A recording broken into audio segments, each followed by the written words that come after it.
An unfortunate truth from COVID-19 is that generous government payments like JobKeeper and JobSeeker will need to be reduced in order to increase incentive, kickstart job growth and restore the economy. These initiatives are playing a crucial role in the national recovery. However, as things improve in Victoria, it's time that all levels of government start initiating the recovery by implementing the policies that will drive jobs and economic growth. Earlier this year, I spoke in the Senate and proposed that if we are to learn anything from COVID-19, it's that our nation needs to get very serious about balancing the budget and paying down debt.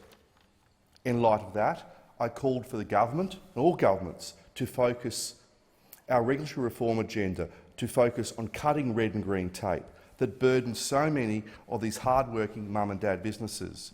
In August 2020, getting small business back into business is one of the most crucial components of our recovery.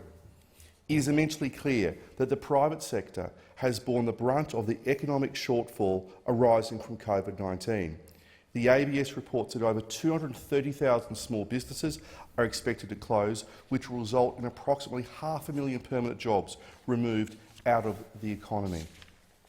Pulling out of the storm that is COVID-19 will be difficult, but not impossible, and there is no reason why our economy cannot recover to where we were before through targeted and responsible measures to grow the economy. None more so than in cutting inefficient, ineffective and burdensome red and green tape that is holding back thousands of Australian businesses.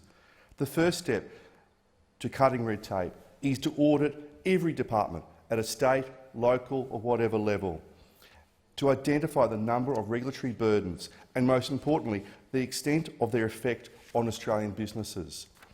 From here, all governments must adopt a stewardship approach to deregulation where every minister and their departmental heads are tasked with reducing the number of regulatory impacts.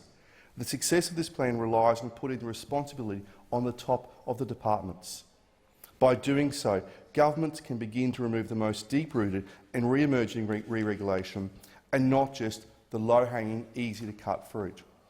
Not only will ministers be responsible for their departments cutting red tape, but their responsibility should extend to routinely updating the Parliament or Assembly or Council on their progress.